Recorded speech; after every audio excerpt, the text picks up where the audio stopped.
বৈষম্যবিরোধী ছাত্র আন্দোলনে জেলা কমিটি বাতিলের দাবিতে সিরাজগঞ্জের যমুনা সেতুর পশ্চিম মহাসড়ক অবরোধ করেছে পদবঞ্চিতরা, বন্ধ রয়েছে যান চলাচল।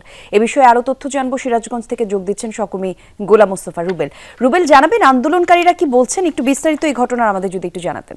যমুনা স্মার্ট রেফ্রিজারেটর, স্মার্ট লাইফে স্মার্ট রেফ্রিজারেটর। কলি আসলে সিরাজগঞ্জে বৈষম্যবিরোধী ছাত্র আন্দোলনের যে কমিটি, সেই কমিটি ঘোষণার পর থেকে কিন্তু চলছে তাদের সেই আন্দোলন।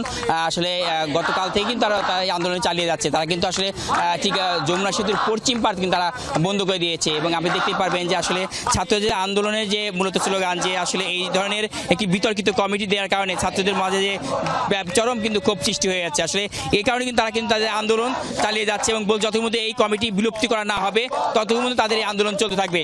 আসলে তোমরা তো বারবার রাস্তা বন্ধ করে দিচ্ছ, মানুষের ভোগান্তি বাড়ছে, তোমরা এখন মধ্যে কি চাও?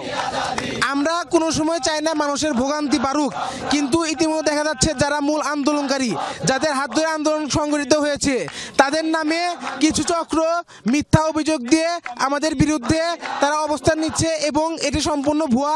এবং সিরাজগঞ্জে যে কমিটি দেওয়া হয়েছে, কমিটির মধ্যে ছাত্রলীগ রয়েছে এবং যারা 5 তারিখের পরে এসেছে তাদেরকে নিয়ে কমিটি করা হয়েছে এবং আমাদের অনেক আহত ভাইয়েরা আছে, তাদেরকে এই কমিটিতে রাখা হয়নি। এর আমরা তীব্র নিন্দা প্রতিবাদ জানাই এবং আমাদের অনেকের নামে তারা ভুয়া ইনফরমেশন দিচ্ছে, যা আমরা ভালো কাজ করতে গেলে একটু দুই একটা রিস্কের ভিতর ঝুঁকির ভিতর যে কাজ করতে হয়, যার কারণে মানুষের নামে দুই একটি ভুল ভাঙতে আসতেই পারে। আমি সালমান, আমরা চাই এখন এই বৈষম্যমূলক কমিটি বিলুপ্ত করে নতুন একটি কমিটি দিতে, না হয় কোনো কমিটি থাকবে না সিরাজগঞ্জে।